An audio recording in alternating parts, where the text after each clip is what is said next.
കേരളത്തിലെ മാധ്യമങ്ങൾ ഇത്രയും കാലം പിണറായി വിജയനെ വിമർശിച്ചുകൊണ്ടിരുന്നതൊക്കെ നമുക്ക് മനസ്സിലാക്കാം. കാരണം അദ്ദേഹം ഒരു ഗവൺമെൻറ്റിൻ്റെ തലവനാണ്, മുഖ്യമന്ത്രിയാണ്, വിമർശനങ്ങൾക്ക് അതീതനൊന്നുമല്ല. അദ്ദേഹത്തെ വിമർശിക്കാനുള്ള എല്ലാ സ്വാതന്ത്ര്യവും എല്ലാവർക്കും തന്നെ ഉണ്ട്. ആ വിമർശിച്ചുകൊണ്ട് മാത്രം ആർക്കെങ്കിലുമെതിരെ അദ്ദേഹം നടപടിയെടുത്തു എന്നൊന്നും ഞാൻ വിചാരിക്കുന്നില്ല. അതിൻ്റെ പ്രധാനപ്പെട്ട കാരണം ഞാനടക്കമുള്ള ആളുകൾ നേരത്തെ അദ്ദേഹത്തെ വിമർശിച്ചിട്ടുണ്ട് പല കാര്യങ്ങളിലും എന്നുള്ളത് കൊണ്ടാണ്. പക്ഷെ ഇപ്പോൾ മാധ്യമങ്ങളൊക്കെ കാണിച്ചുകൊണ്ടിരിക്കുന്നത് എന്താണ് എന്നുള്ളതിൽ എനിക്ക് വലിയ അത്ഭുതമുണ്ട്. കാരണം ഈ പിണറായി വിരുദ്ധ ഹിസ്റ്റീരിയ ബാധിച്ച് അപസ്മാരം ബാധിച്ചിട്ടുള്ള ആളുകളെ പോലെയാണ് പല മാധ്യമ പ്രവർത്തകരും പെരുമാറിക്കൊണ്ടിരിക്കുന്നത്. ഇപ്പോൾ നമുക്കറിയാം, തെരഞ്ഞെടുപ്പിൻ്റെ അതേ ദിവസം തന്നെ, റിസൾട്ട് വരുന്ന ദിവസം തന്നെ ഹാഷ്മി താജ് ഇബ്രാഹിം എന്തൊക്കെയോ കിടന്ന് കാണിക്കുന്നുണ്ടായിരുന്നു. എൻ്റെ പ്രിയപ്പെട്ട പ്രേക്ഷകരൊക്കെ തന്നെ കണ്ടിട്ടുണ്ടാവും. പിണറായി ധർമ്മടത്ത് പുറകിൽ പോയി എന്ന് പറയുമ്പോൾ എന്നെ പിടിക്കൂ SKN എന്നൊക്കെ പറഞ്ഞുകൊണ്ട് എന്താണ് പല അഭ്യാസങ്ങളുമൊക്കെ കാണിച്ചിരുന്നു. അത് പിന്നെ ചാനൽ റേറ്റിങ്ങിൽ മുമ്പിലെത്താനുള്ള അഭ്യാസങ്ങളാണ് എന്നുള്ളത് നമുക്ക് വിചാരിക്കാം.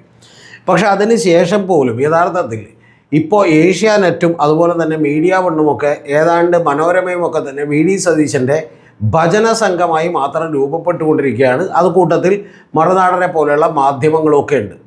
നിങ്ങൾ തന്നെ ഒന്ന് ആലോചിച്ച് നോക്കണം. ഒരു ഗവൺമെൻറ് എടുക്കുന്ന കൃത്യമായിട്ടുള്ള നടപടികളെക്കുറിച്ചോ അതിനെക്കുറിച്ചോ ഒന്നും വാർത്ത ചെയ്യാതെ ഒരു മുഖ്യമന്ത്രി എന്ത് ചെയ്യുന്നു, ഒരു പ്രത്യേക ആക്ഷൻ കാണിക്കുന്നു, എന്ത് ചെയ്യുന്നു, ചിരിച്ചുകൊണ്ട്. ആ ആക്ഷൻ കാണാൻ ക്യൂട്ടായിട്ടുള്ള കാര്യം തന്നെയാണ്.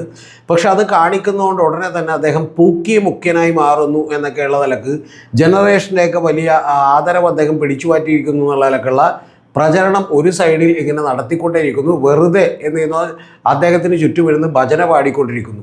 അതിനുശേഷം ശരിക്കും എന്താണ് സംഭവിക്കുന്നതെന്ന് ചോദിച്ചാൽ, പിണറായി വിജയൻ അടക്കമുള്ള ആളുകളെക്കുറിച്ച് ഇപ്പോഴും അവർ ഭർഷിച്ചുകൊണ്ടേയിരിക്കുന്നു, അവർ ചീത്ത പറഞ്ഞുകൊണ്ടിരിക്കുന്നു.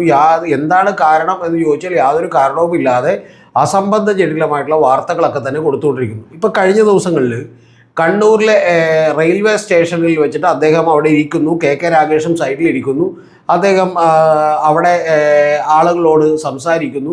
അപ്പോൾ തന്നെ നമ്മുടെ ഇവിടെയുള്ള മാധ്യമങ്ങളൊക്കെ തന്നെ നിങ്ങളെ പറ്റിക്കാൻ വേണ്ടിയിട്ട് ആ ചിത്രം യഥാർത്ഥത്തിൽ വളരെ ദയനീയമായിട്ടുള്ളൊരു ചിത്രമാണ് എന്നുള്ള നിലക്ക് ആർഭാടമോ ആളുകളോ അല്ലെങ്കിൽ അകമ്പടിയോ ഒന്നുമില്ലാതെ പിണറായി വിജയൻ ഒറ്റപ്പെട്ടിരിക്കുന്നു എന്നാണ് പറയുന്നത്. പിണറായി വിജയൻ ഇപ്പോഴും പ്രതിപക്ഷ നേതാവാണ്.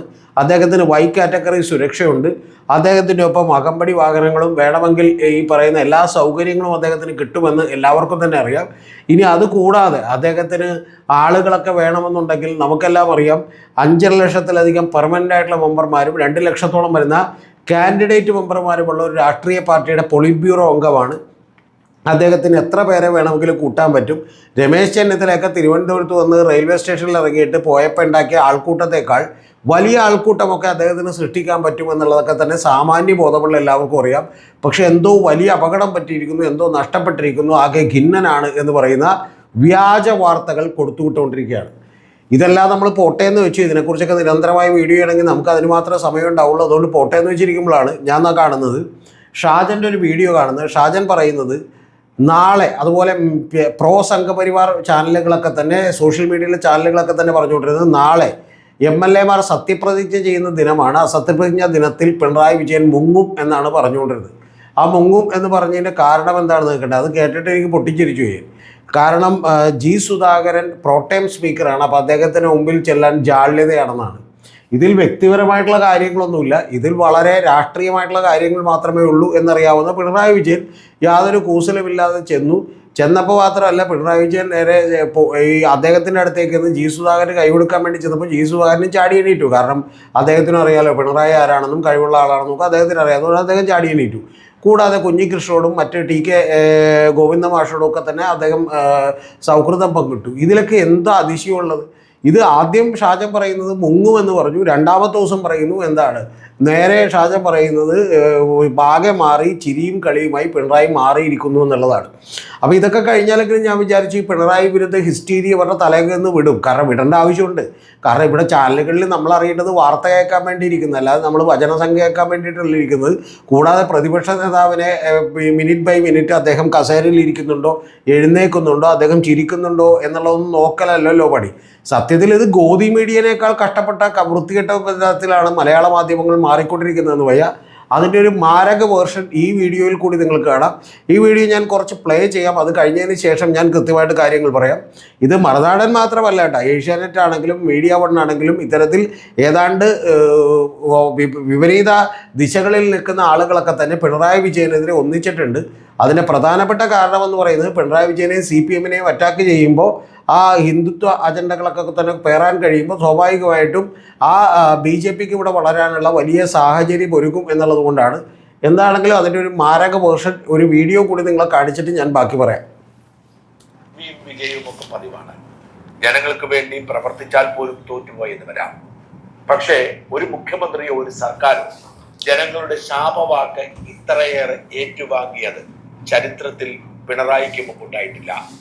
പിണറായി വിജയന്റെ ധാർഷ്ട്യവും അഹങ്കാരവും കലിപ്പും ജനവിരുദ്ധ നിലപാടുകളും അഴിമതിയും സ്വജനപക്ഷപാതവും പോലീസിനെ ഉപയോഗിച്ചുള്ള പകവീട്ടലുമൊക്കെ ജനങ്ങളെ വല്ലാതെ വെറുപ്പിച്ചു. സമസ്ത മേഖലകളിലെയും പ്രവർത്തനം പിണറായിക്കും അദ്ദേഹത്തിന്റെ ക്രോണികൾക്കും നേട്ടമുണ്ടാക്കാൻ വേണ്ടിയാണ്. പിണറായി വെറുത്തു വോട്ട് ചെയ്ത ഒരുപാട് മനുഷ്യരെ കുറിച്ച് നമ്മൾ പറഞ്ഞിട്ടുണ്ട്. ആദ്യം ഷാജൻ ഒരു കാര്യം പറയുന്നുണ്ട്, നിങ്ങൾ കേട്ടിട്ടുണ്ടാവും എന്നാണ് എൻ്റെ പ്രതീക്ഷ. സൗണ്ട് കുറച്ച് കുറവാണ്. പക്ഷേ ഷാജൻ പറയുന്നത് ചിലപ്പോൾ വളരെ നന്നായിട്ടൊക്കെ ഭരിച്ചാലും ചിലപ്പോൾ ആരെങ്കിലുമൊക്കെ ഒരുപക്ഷെ മുഖ്യമന്ത്രിമാരൊക്കെ തന്നെ തോറ്റുപോകാനുള്ള സാധ്യതകളുണ്ട് എന്നുള്ളത് അദ്ദേഹം വളരെ കൃത്യമായിട്ട് പറയുന്നുണ്ട്. പക്ഷെ അത് കഴിഞ്ഞിട്ട് പിന്നെ പറയുന്നതെല്ലാം പിണറായി വിജയനെ കുറിച്ച് വളരെ മോശമായി പറയുന്ന വാചകങ്ങളും വാക്യങ്ങളും ഒക്കെയാണ്. അത് നമുക്ക് ഒരിക്കൽ കൂടി ഒന്ന് കേൾക്കാം. കേട്ടിട്ട് അതിൻ്റെ കാര്യങ്ങളിലേക്ക് കൂടി ഞാൻ വരാം. അതിൽ അദ്ദേഹം ആദ്യം കുറച്ച് സത്യം പറയുന്നുണ്ട്, അത് ഒരിക്കൽ കൂടി ഒന്ന് കേൾക്കാം. അതായത് ഒരു മുഖ്യമന്ത്രിയും ഗവൺമെന്റും ഒക്കെ നന്നായി ഭരിച്ചാൽ പോലും ഒരുപക്ഷെ തോറ്റുപോയി എന്ന് വരാം എന്നുള്ളത് ഷാജൻ ആദ്യം സമ്മതിക്കുന്നുണ്ട്. എന്നിട്ട് ബാക്കിയുള്ളത് കേട്ടാൽ മതി. മുഖ്യമന്ത്രി ഒരു സർക്കാർ ജനങ്ങളുടെ ശാപവാക്ക് ഇത്രയേറെ ഏറ്റുവാങ്ങിയത് ചരിത്രത്തിൽ പിണറായിക്ക് മുമ്പുണ്ടായിട്ടില്ല. പറയുന്ന വാചകം നിങ്ങൾ കേൾക്കണം. ജനങ്ങൾ വെറുക്കുകയും ശാപവാക്കുകൾ ഏൽക്കുകയും ചെയ്യേണ്ട ഒരു മുഖ്യമന്ത്രി ഇതുവരെ ചരിത്രത്തിൽ ഉണ്ടായിട്ടില്ല എന്നുള്ളതാണ് ഒന്നാമത്തെ കാര്യം. ഷാജൻ ചരിത്രം മൊത്തം പഠിച്ചിരിക്കുന്നു എന്നുള്ളതാണ്. രണ്ടാമത്തെ കാര്യം എന്ന് പറയുന്നത് അങ്ങനെ ഷാജൻ വളരെ പരതി നോക്കിയിട്ട് പോലും ചരിത്രത്തിൽ ഇത്രയും വെറുക്കപ്പെട്ട ഒരു മുഖ്യമന്ത്രിയെ കണ്ടിട്ടില്ല എന്നാണ് ഷാജൻ പറയുന്നത്. ഇതൊക്കെ എന്ത് കണക്ക് വെച്ചിട്ടാണ് ഏത് വെച്ചിട്ടാണെന്ന് നമുക്കറിയില്ല. നമുക്കറിയാവുന്നൊരു കാര്യമെന്ന് പറയുന്നത് ഞാൻ പലവട്ടം ഇവിടെ ആവർത്തിച്ചതുപോലെ 65,90,000 വോട്ടുകൾ ലോക്കൽ ബോഡി ഇലക്ഷനിൽ പാർലമെൻറ്റ് ഇലക്ഷനിൽ CPM-ന് കിട്ടി 2024. 2025 എത്തിയപ്പോൾ അത് 71 ലക്ഷം വോട്ടുകൾ കിട്ടി. ഇത് സ്വതന്ത്രരെ ഉൾപ്പെടുത്താതെയാണെന്ന് ആലോചിക്കണം. രണ്ടാമത്തത് നിങ്ങൾ അറിയേണ്ടത്, നമുക്ക് 2026 നിയമസഭാ തെരഞ്ഞെടുപ്പിലേക്ക് വന്നപ്പോൾ 81 ലക്ഷം വോട്ടുകൾ കിട്ടി LDF-ന് എന്ന് ആലോചിക്കണം. അത് പിണറായി വിജയനെ മുഖമുയർത്തി കാണിച്ചുകൊണ്ട് ഒരു തെരഞ്ഞെടുപ്പ് പ്രചരണം നടത്തിയപ്പോൾ. ഇത് വസ്തുതയാണ്, ഇതാണ് മാത്രമാണ് സത്യം. അപ്പോഴും പക്ഷേ ഷാജനൊക്കെ പറഞ്ഞുകൊണ്ടിരിക്കുന്നത് വളരെ വെറുക്കപ്പെട്ടവനായി മുഖ്യമന്ത്രി മാറി എന്നുള്ളതാണ്. എന്താണെങ്കിലും 80 ലക്ഷം പേര് അദ്ദേഹത്തിന് വോട്ട് ചെയ്തു എന്നുള്ള ഒരു യാഥാർത്ഥ്യമാണ്. ഇനി ബാക്കി നമുക്ക് കേൾക്കാം. പിണറായി വിജയന്റെ ധാർഷ്ട്യവും അഹങ്കാരവും കലിപ്പും ജനവിരുദ്ധ നിലപാടുകളും അഴിമതിയും സ്വജനപക്ഷപാതവും പോലീസിനെ ഉപയോഗിച്ചുള്ള പകവീട്ടലുമൊക്കെ ജനങ്ങളെ വല്ലാതെ വെറുപ്പിച്ചു. അഴിമതിയും സ്വജനപക്ഷപാതവും എന്നൊക്കെ പറയുന്നുണ്ട്. ഇതൊക്കെ ആർക്കും പറയാവുന്ന ഗംഭീരമായ ഡയലോഗാണ്. പക്ഷേ കൃത്യമായിട്ടൊരു അഴിമതിയെക്കുറിച്ച് ഇന്നുവരെ പ്രതിപക്ഷത്തിന് പോലും പറയാൻ പറ്റിയിട്ടില്ല. പിന്നെ പോലീസിന് ഉപയോഗിച്ചുള്ള വേട്ടയാടൽ എന്നുള്ളതൊക്കെ ഷാജന് പറയാവുന്ന ഒരു കാര്യമാണ്. കാരണം ഷാജനെതിരെ നിരവധി കേസുകൾ എടുത്തു എന്നുള്ളത് കൊണ്ട് അത് ഷാജൻ പറഞ്ഞോട്ടെ, കുഴപ്പമില്ല. സമസ്ത മേഖലകളിലെയും പ്രവർത്തനം പിണറായിക്കും അദ്ദേഹത്തിന്റെ ക്രോണികൾക്കും നേട്ടമുണ്ടാക്കാൻ വേണ്ടിയാണ്. പിണറായി വെറുത്തു വോട്ട് ചെയ്ത ഒരുപാട് മനുഷ്യരെ കുറിച്ച് നമ്മൾ പറഞ്ഞിട്ടുണ്ട്. ഇന്നലെ എനിക്കൊരു മെസ്സേജ് വന്നു, നിങ്ങൾ വിട്ടുപോയ ഒരു വിഭാഗം ലോട്ടറി വിൽക്കുന്നവരും വാങ്ങുന്നവരുമാണെന്ന്. അവർ വെറുത്തുപോയി. ലോട്ടറി ടിക്കറ്റിന് നിരക്ക് കൂട്ടി, ഏജന്റുമാരുടെ കമ്മീഷൻ കുറച്ചു, സമ്മാനം കുറച്ചു. ജേർണലിസത്തിൻ്റെ കാര്യത്തിൽ നമുക്ക് വന്ന വ്യക്തിപരമായിട്ടുള്ളൊരു മെസ്സേജ് അല്ലെങ്കിൽ നമുക്ക് വരുന്ന ഒരു വോയിസ് ക്ലിപ്പ്, ഇതൊക്കെ വെച്ചിട്ട് മാത്രം എങ്ങനെയാണ് ഒരു പൊതുവായിട്ടുള്ള ഒരു ധാരണ സൃഷ്ടിക്കുന്നത് എന്നുള്ളതിൻ്റെ ഏറ്റവും പ്രകടമായിട്ടുള്ള ഉദാഹരണമാണ്. ഇതുപോലെ നാളെ പിണറായി വിജയൻ വിചാരിച്ചിരുന്നെങ്കിൽ ഷാജൻ്റെ മൊബൈലിലേക്ക് ഒരു 10,000-ഓ 20,000-ഓ മെസ്സേജ് എത്തുമായിരുന്നു എന്ന കാര്യം കൂടി ഷാജൻ മനസ്സിലാക്കണം. അതിൽ ഷാജൻ പറഞ്ഞു വരുന്നത് ലോട്ടറി കച്ചവടക്കാരുടെ വെറുപ്പ് കൂടി നിങ്ങൾ ഉൾപ്പെടുത്തിയില്ല എന്ന് അവർ വിളിച്ചു പറഞ്ഞു. അപ്പോൾ അതിനെക്കുറിച്ചുള്ള കമൻറ്റുകളാണ് ഷാജൻ പറഞ്ഞുകൊണ്ടിരിക്കുന്നത്. എല്ലാ കോണിൽ നിന്നുമുള്ള ആക്രമണമായിരുന്നു. അവർ കൂടിയുണ്ട്, അവരുടെ പേര് കൂടി പറയണം. അവർ കൂടിയുണ്ട് പിണറായിയെ ചെറുത്തു തോൽപ്പിച്ചവരിൽ നിന്ന് ഒരു ലോട്ടറി ഏജന്റ് എനിക്ക് ഇന്നലെ ഒരു സന്ദേശം അയച്ചു. ഇങ്ങനെ നോക്കിയാൽ സമസ്ത മേഖലയിലുള്ള മനുഷ്യർ വെറുത്തുപോയിരുന്നു പിണറായിയെ. പിണറായി തോറ്റമ്പിയിട്ട് 1 മാസം കഴിഞ്ഞിട്ടും ജനങ്ങൾക്ക് പിണറായിയുള്ള ഷാജിനൊക്കെ അടുത്ത ഗിമ്മിക്ക് എന്താണെന്ന് വെച്ചാൽ പിണറായിക്ക് യാതൊരുവിധ സ്വാധീനമില്ല. പക്ഷേ അദ്ദേഹം ധർമ്മടത്ത് നിന്ന് 19,000-ലധികം വോട്ടുകൾക്ക് ജയിച്ച ഒരാളാണ്. കേരളത്തിൽ അദ്ദേഹത്തിൻ്റെ നേതൃത്വത്തിലുള്ള ഒരു മുന്നണിക്ക് 81 ലക്ഷം കിട്ടിയ വോട്ടുകൾ കിട്ടിയ ഒരാളാണ്. ഇദ്ദേഹത്തിനൊന്നും ജനപിന്തുണയില്ല. പക്ഷേ ജനപിന്തുണയുള്ള 2 പേർ ഷാജിൻ്റെ ലിസ്റ്റിലുണ്ട്. അത് കേൾക്കുമ്പോഴാണ് എനിക്ക് ചിരി വരുന്നത്. ഒന്ന് രാഹുൽ മാങ്കൂട്ടത്തിൽ.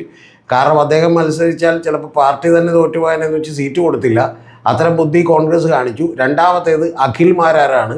വലിയ ജനപിന്തുണയാണ് അഖിൽ മാരാരെന്നാണ് പറയുന്നത്. പക്ഷേ കഴിഞ്ഞ തവണ BJPയും അതുപോലെ 2020യും കൂടി നേടിയിട്ടുള്ള വോട്ടുകളുടെ ഒന്നും അടുത്തേക്ക് എത്തിയില്ലെന്ന് മാത്രമല്ല, അതിനേക്കാൾ ഏതാണ്ട് BJP നേടിയതിനേക്കാൾ 8,000 വോട്ട് കുറഞ്ഞുകൊണ്ട് തൃക്കാക്കരയിൽ നിന്ന് കേവലം 20,000 വോട്ടുകളാണ് അഖിൽ മാരാർ പിടിച്ചത്. പക്ഷേ അഖിൽ മാരാരെ കുറിച്ചൊക്കെ നമ്മുടെ ഷാജൻ പറയുന്നത് വലിയ ജനപിന്തുണയുള്ള വലിയ സ്വീകാര്യനായിട്ടുള്ള സൈബർ സ്പേസിൽ നിറഞ്ഞു നിൽക്കുന്ന ആളാണെന്നാണ് ഷാജൻ പറയുന്നത്. പക്ഷേ പിണറായിക്ക് യാതൊരുവിധ പിന്തുണയില്ല. കാരണം എല്ലാവരും വെറുത്തു. പുള്ളിക്ക് ഒരു വോട്ട് പോലും കിട്ടിയിട്ടില്ല എന്നാണ് നമ്മളിത് കേൾക്കുമ്പോൾ തോന്നുന്നത്. പകയും ബിന്ദുവശവും മാറുന്നില്ല. പിണറായി അനുഭവിക്കണമെന്നാണ് അവരിപ്പോഴും പറയുന്നത്. പിണറായിയുടെ പഴയ അവസ്ഥയ്ക്ക് കോട്ടം തട്ടുന്ന എന്തെങ്കിലും ഒരു വാർത്ത കൊടുത്താൽ എന്തൊരു സ്വീകാര്യതയാണെന്ന് അറിയാമോ? പിണറായി ആദ്യം തിരുവനന്തപുരത്തെത്തി ആളും ആഡംബരവും ഇല്ലാതെ പാർട്ടി സെക്രട്ടറിയുടെ കാറിൽ യാത്ര ചെയ്യുന്നതിനെ കുറിച്ച് ഞാനൊരു വീഡിയോ ചെയ്തപ്പോൾ ലക്ഷക്കണക്കിന് ആളുകളാണ് കണ്ടത്. എന്തിനേറെ ഇന്നലെ ആളും ആരവും ഇല്ലാതെ കണ്ണൂർ റെയിൽവേ സ്റ്റേഷനിലെ സ്റ്റീൽ ബെഞ്ചിൽ പിണറായി ഇരിക്കുന്നതിനെ കുറിച്ച് ഞാൻ കൊടുത്ത വീഡിയോ 24 മണിക്കൂർ തികയുന്നതിന് മുൻപ് ഏതാണ്ട് 4.5 ലക്ഷം പേർക്കുണ്ട് യൂട്യൂബിൽ. ഷാജയ്, കേരളത്തിൽ വോട്ടേഴ്സ് തന്നെ 2,16,00,000-ഓളം വോട്ടേഴ്സ് ഉണ്ട്. അപ്പോൾ അതുകൊണ്ട് 4 ലക്ഷം പേരെന്ന് പറഞ്ഞാൽ ശരിയാണ്. അവർ ചിലപ്പോൾ ഷാജൻ്റെ വീഡിയോ കാണുന്നവരായിരിക്കും.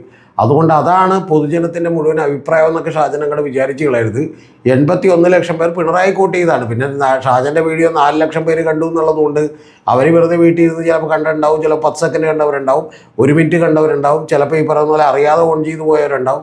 ഇങ്ങനെ പല ആളുകളും ഉണ്ടാവില്ലേ ഷാജ? ഉടനെ അത് വെച്ചിട്ട് പിണറായി വെറുത്തവരാണ് കേരളം മുഴുവൻ എന്നൊക്കെ എങ്ങനെയാണ്, ഇപ്പം എന്ത് കണക്കിൻ്റെ അടിസ്ഥാനത്തിലാണ് പറയുന്നത് എന്നുള്ളതാണ് എനിക്ക് മനസ്സിലാകാത്തത്. മാത്രം ഫേസ്ബുക്കിൽ ഞാൻ നോക്കിയില്ല, അതിലധികം കണ്ടു കാണും.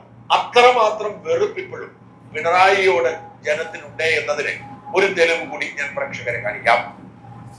ഇന്ന് ഈ തെളിവാണ് നിങ്ങൾ ശ്രദ്ധിച്ച് കേൾക്കേണ്ടത്. അതൊരു ഗംഭീര തെളിവാണ്. കാരണം ഇനി അതിനപ്പുറത്തേക്കുള്ള ഒരു തെളിവിന്റെ ആവശ്യമില്ല. എനിക്ക് കിട്ടിയ ഒരു വോയിസ് സന്ദേശമാണ്.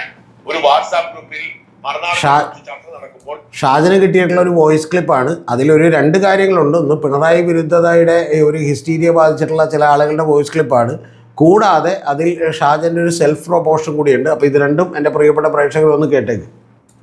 ഒരു വീട്ടമ്മ വികാരപരിധി എന്തുകൊണ്ട് മറുനാടനെ ചിരിക്കരുത്, സീരിയസ് ആയിട്ട് വേണം കേൾക്കാൻ. ഇഷ്ടപ്പെടുന്നു എന്ന് പറയുന്നതിന് കൂടെ പിണറായി ഒരു രാക്ഷസനോടാണ് അവർ ഉപമിക്കുന്നത്.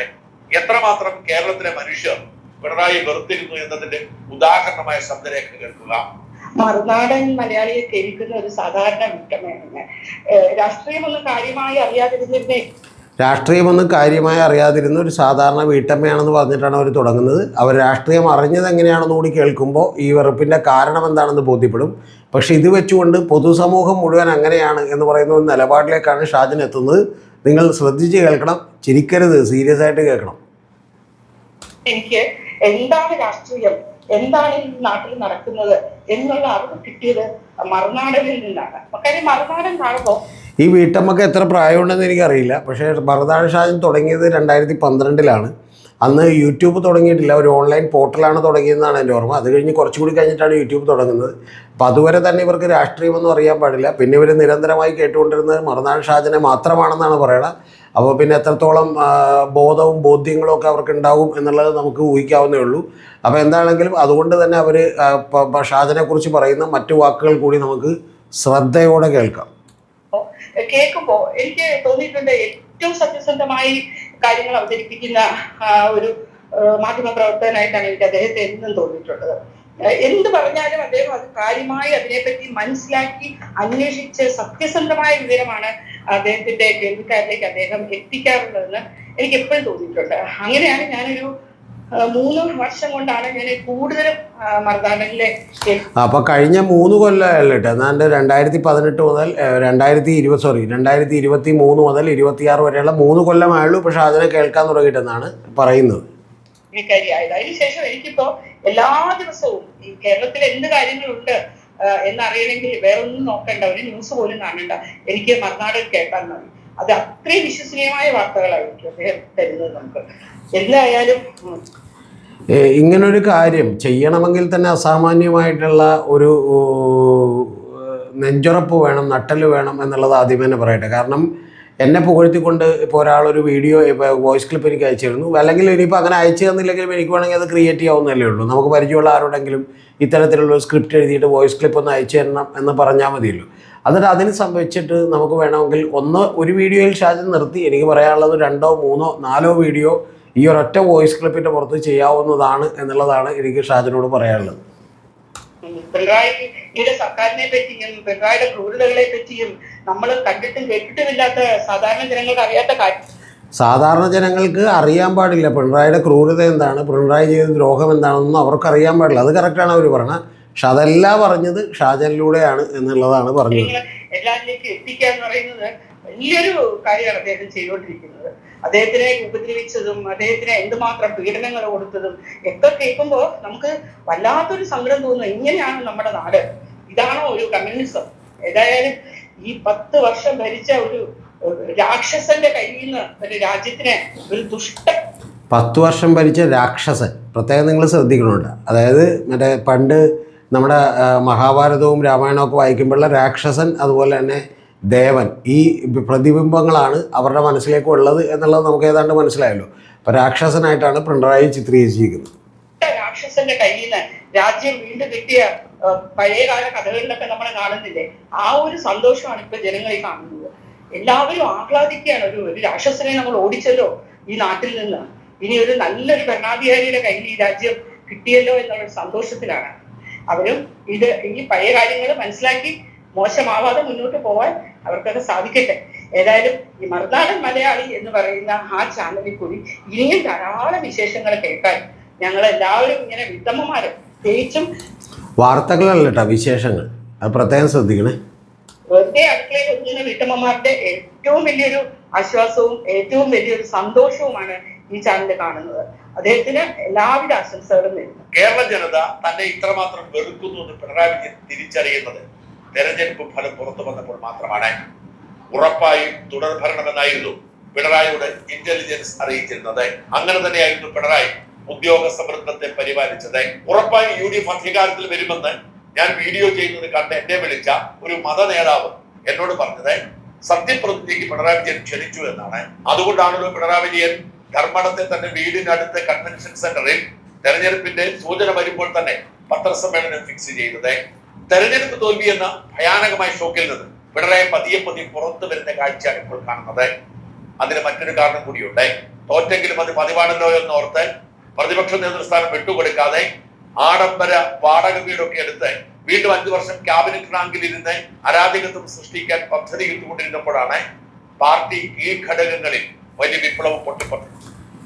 ഒന്ന് ആലോചിച്ച് നോക്കണം ഈ പറയുന്ന വാക്കുകളുടെ അർത്ഥം എന്താണ്. അതായത് പ്രതിപക്ഷ നേതൃസ്ഥാനം ഏറ്റെടുത്ത് പ്രതിപക്ഷ നേതാവിന് ഗവൺമെൻറ്റിൻ്റെ വീട് കിട്ടും, കന്റോൺമെൻറ് ഹൗസ് കിട്ടും. പിന്നെ എന്തിനാണ് അദ്ദേഹം പ്രതിപക്ഷ നേതൃസ്ഥാനം ഏറ്റെടുക്കുകയാണെങ്കിൽ ഒരു ആഡംബര വീടെടുക്കേണ്ട ആവശ്യമില്ല. അങ്ങനെ വീടെടുത്ത് അരാജകത്വം സൃഷ്ടിക്കാനൊക്കെ ഉള്ളതാണ്. എന്തെങ്കിലും തരത്തിലുള്ള ഒരു മാധ്യമ പ്രവർത്തനമാണോ അടിസ്ഥാനപരമായി ചെയ്യുന്നത് എന്നുള്ളത് പ്രിയപ്പെട്ട ഷാജൻ കൂടി ഒന്ന് ആലോചിക്കണം എന്ന് മാത്രമേ എനിക്ക് പറയാനുള്ളൂ. അല്ലെങ്കിൽ ഷാജൻ്റെ അടക്കം ക്രെഡിബിലിറ്റി പതുക്കെ തകർന്നുകൊണ്ടിരിക്കുകയാണ് എന്നുള്ളത് ഞാൻ ആദ്യമേ തന്നെ ഓർമ്മപ്പെടുത്തട്ടെ. പിന്നെ ഷാജൻ്റെ മറ്റ് ചില ഹെഡിങ്ങുകളൊക്കെ ഞാൻ കണ്ടു. ഒന്ന് പൂക്കി മുഖ്യമന്ത്രി എന്നുള്ളതാണ്, അത് പോട്ടെ, കുഴപ്പമില്ല. പിന്നെ എന്താണ് സതീശൻ പൊളി എന്നൊക്കെ പറഞ്ഞുകൊണ്ടാണ്. എത്ര കാലം കേരളത്തിൽ ഈ പറയുന്ന പോലെ മാധ്യമങ്ങൾ ഇതുപോലെ ഭജന സംഘങ്ങളായി അതപ്പതിച്ചുകൊണ്ട് നിലനിൽക്കും എന്നുള്ളത് മാത്രമാണ് എനിക്ക് ചോദിക്കാനുള്ളത്. നിലനിന്നേക്കാം ഒരു പക്ഷേ, കാരണം ഇന്ത്യയിലൊക്കെ തന്നെ അത്തരത്തിലുള്ള ഗോതി മീഡിയ നിലനിൽക്കുന്നുണ്ട്. അതേപോലെ തന്നെ ഒരു അവസ്ഥയിലേക്ക് കേരളവും എത്തിച്ചേരുന്നു. ഇതിൻ്റെയൊക്കെ അടിസ്ഥാനം എന്ന് പറയുന്ന ഒരൊറ്റ കാര്യം മാത്രമാണ് ഭാവിയിൽ ഇവിടെ BJP വളരാനും അതിനോടൊപ്പം തന്നെ CPM വളരാതിരിക്കാനുമുള്ള അതീവ ജാഗ്രതയും ശ്രദ്ധയുമാണ്.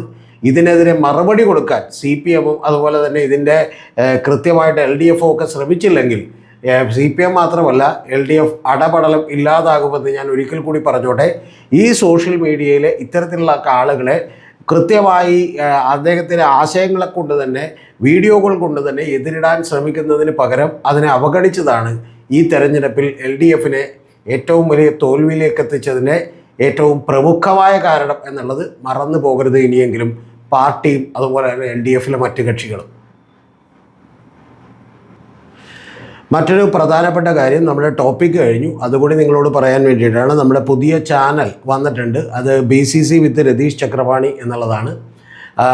ബിയോണ്ട് കോമൺ കോൺഷ്യസ്നസ്, പൊതുബോധത്തിനുമപ്പുറം എന്നുള്ളതാണ് അതിൻ്റെ മലയാളം. അപ്പോൾ അത്തരത്തിൽ പൊതുബോധ നിർമ്മിതികൾക്കൊപ്പുറം സത്യങ്ങൾ മാത്രം പറയുന്ന ഒരു ചാനലായിരിക്കും. ആ ചാനലിലെ ആദ്യത്തെ എപ്പിസോഡ് ഇന്നലെ വൈകുന്നേരം 6 മണിക്ക് നമ്മൾ റിലീസ് ചെയ്തിട്ടുണ്ട്. ആ റിലീസ് ചെയ്തിട്ടുള്ള എപ്പിസോഡ് 1 മണിക്കൂർ 41 മിനിറ്റുള്ള ഒരു പോഡ്കാസ്റ്റാണ്. ആ 1 മണിക്കൂർ 42 മിനിറ്റുള്ള പോഡ്കാസ്റ്റിൽ എങ്ങനെയാണ് കഴിഞ്ഞ 6-7 കൊല്ലങ്ങൾ കൊണ്ട് പിണറായി വിജയൻ്റെ, പ്രത്യേകിച്ചും കഴിഞ്ഞ 2021 ശേഷമുള്ള 5 കൊല്ലങ്ങൾ കൊണ്ട് പിണറായി വിജയൻ്റെ ഇമേജ് ഇടിച്ച് തകർത്തതെന്നും അവിടേക്ക് UDF എങ്ങനെ അധികാരത്തിലെത്തിയെന്നുള്ള ആരും പറയാത്ത ഞെട്ടിക്കുന്ന മാധ്യമ രാഷ്ട്രീയ ഗൂഢാലോചനകളെക്കുറിച്ചാണ് ആ ചാനലിൽ ഉള്ളത്. നിങ്ങളെല്ലാവരും തന്നെ അത് കാണണം എന്ന് ഞാൻ ആഗ്രഹിക്കുന്നു. കൂടാതെ നമ്മളെ സപ്പോർട്ട് ചെയ്യണം എന്ന് ആഗ്രഹിക്കുന്നവർക്ക് വേണ്ടിയിട്ട് നമ്മൾ ഇതിനകത്തൊരു മെമ്പർഷിപ്പ് ഓപ്പൺ ചെയ്തിട്ടുണ്ട്. ആ മെമ്പർഷിപ്പ് നിങ്ങൾക്ക് എടുത്തുകൊണ്ട് നമ്മളെ സപ്പോർട്ട് ചെയ്യാവുന്നതാണ്. ലെവൽ 1, ലെവൽ 2, ലെവൽ 3 എന്ന് പറഞ്ഞ് ഡിഫറൻ്റ് ആയിട്ടുള്ള പണമടച്ചുകൊണ്ടാണ് മെമ്പർഷിപ്പ് എടുക്കാൻ കഴിയുക. മെമ്പർഷിപ്പ് എടുത്തത് കൊണ്ടിട്ട് നിങ്ങൾക്ക് പ്രത്യേകമായിട്ട് എന്തെങ്കിലും അഡ്വാൻറ്റേജുകളോ അല്ലെങ്കിൽ ഏതെങ്കിലും വീഡിയോകളോ ഒന്നും ഉണ്ടാവില്ല. ചില വീഡിയോകളാകെ നേരത്തെ കാണാം എന്ന് പറയുന്നൊരു ഗുണം മാത്രമേ ഉണ്ടാവുള്ളൂ. അതുകൊണ്ട് തന്നെ ഇത് നമ്മളെ സപ്പോർട്ട് ചെയ്യാനുള്ളൊരു വഴിയായി മാത്രമേ നിങ്ങൾ കാണേണ്ടതുള്ളൂ എന്നുള്ളത് ഞാൻ പറഞ്ഞോട്ടെ. കൂടാതെ ഇതിനേക്കാൾ വലിയ സഹായം ചെയ്യണമെന്ന് താല്പര്യമുള്ളവർക്ക് വേണ്ടി നമ്മുടെ ഗൂഗിൾ പേ നമ്പറും അക്കൗണ്ട് നമ്പറും കൂടി താഴെ കൊടുത്തിട്ടുണ്ട്. പ്രിയപ്പെട്ട പ്രേക്ഷകർക്ക് ഒരുപാട് നന്ദി. നിരവധി ആളുകൾ മെമ്പർഷിപ്പ് എടുക്കുകയും നമ്മളെ വലിയ സപ്പോർട്ട് നൽകുകയും ചെയ്തിട്ടുണ്ട്. നിങ്ങളെല്ലാവരും തന്നെ മറക്കരുത്, നമ്മുടെ അടുത്ത ചാനൽ അതിൽ വലിയ ഡീറ്റെയിൽഡ് ആയിട്ടുള്ള ഇൻ്റർവ്യൂകളും അതുപോലെ തന്നെ വലിയ പോഡ്കാസ്റ്റുകളും മാത്രമേ ഉണ്ടാവുള്ളൂ. ചാനലിൻ്റെ പേരൊരിക്കൽ കൂടി പറയാം, BCC വിത്ത് രതീഷ് ചക്രപാണി എന്നുള്ളതാണ്. ഇപ്പോൾ അതിൻ്റെ ആദ്യത്തെ എപ്പിസോഡ് ഇന്നലെ വൈകുന്നേരം 6 മണിക്കാണ് നമ്മളത് റിലീസ് ചെയ്തിട്ടുള്ളത്. കാണാൻ മറക്കരുത്.